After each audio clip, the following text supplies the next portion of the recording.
ഈ ധ്രുവറാത്തി എത്ര വലിയ ഉടായ്പാണെന്ന് മനസ്സിലാക്കാൻ ഈ വീഡിയോ അവസാനം വരെ കാണുക. പ്രധാനമന്ത്രി അനുകരിച്ചിട്ട വീഡിയോ ബ്ലോക്ക് ചെയ്യപ്പെട്ടു.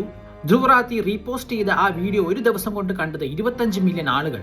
ഈ ഒരു വാർത്ത കാട്ടുതീ പോലെ സോഷ്യൽ മീഡിയയിൽ പടർന്നു. ഇതൊക്കെ കാണുമ്പോൾ നമ്മളെപ്പോലെ ഒരു സാധാരണക്കാരൻ ചിന്തിക്കും, ചേട്ടാ PM-നെയൊക്കെ അനുകരിച്ച് ഒരു വീഡിയോ ഇട്ട് കഴിഞ്ഞാൽ ഉടനെ അങ്ങ് ബ്ലോക്ക് ചെയ്യോ, ഇത് ഫാസിസം തന്നെ. പക്ഷേ ഈ വീഡിയോ റീപോസ്റ്റ് ചെയ്ത മഹാൻ, അതായത് ധ്രുവറാത്തിക്ക് നന്നായിട്ട് അറിയാം എന്തുകൊണ്ടാണ് ഈ വീഡിയോ ഇന്ത്യയിൽ ബ്ലോക്ക് ചെയ്തതെന്ന്. അതുകൊണ്ട് റീപോസ്റ്റ് ചെയ്ത ആ വീഡിയോന്റെ അവസാന ഭാഗം 5 to 10 seconds നൈസായിട്ട് അങ്ങ് കട്ട് ചെയ്തിട്ടാണ് ആൾ റീപോസ്റ്റ് ചെയ്തിട്ടുള്ളത്. അതുകൊണ്ട് ആ ഒരു പോർഷൻ ബ്ലേഡ് ആയിട്ട് ഞാൻ താഴെ പിൻ ചെയ്ത് വെക്കുകയാണ്. കാരണം ആ ഒരു പോർഷൻ വളരെ വേർഡ് ആയിട്ടുള്ള ഒരു ഗസ്റ്ററും പോസ്റ്ററുമാണ്.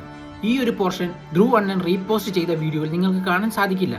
ആ ഒരു പോർഷന് എന്തോ ഒരു പ്രശ്നമുണ്ടെന്ന് ധ്രുവറാത്തിക്ക് മനസ്സിലായത് കൊണ്ടായിരിക്കുമല്ലോ അത് മനഃപൂർവ്വം കട്ട് ചെയ്ത് കളഞ്ഞത്. എന്നിട്ട് ആശാൻ മാന്യം കളിച്ച് സംസാരിക്കുന്നു.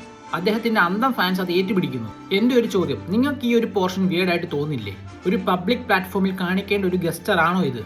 അനുകരണം അതിന്റെ ലിമിറ്റ് ക്രോസ് ചെയ്യുമ്പോൾ അതിനൊരു ഹെൽത്തി പ്രാക്ടീസ് ആയിട്ട് കാണാൻ സാധിക്കില്ല. ഈ വീഡിയോ ഇന്ത്യയിൽ ബ്ലോക്ക് ചെയ്യപ്പെട്ടു. പക്ഷേ പുറം രാജ്യങ്ങളിലുള്ളവർക്ക് ഇത് എടുത്ത് നോക്കാവുന്നതാണ്. ആരാണ് ഇവിടെ കള്ളം പറഞ്ഞതെന്ന് മനസ്സിലാക്കാം. ഈ ധ്രുവറാത്തിയുടെ ഒരു രീതി തന്നെ ഇതാണ്. ഹാഫ് ബേക്ക്ഡ് ആയിരിക്കും പല കണ്ടന്റ്സും. സോ യു ഡിസൈഡ് ഇയാളുടെ നിലവാരം എന്താണെന്നുള്ളത്.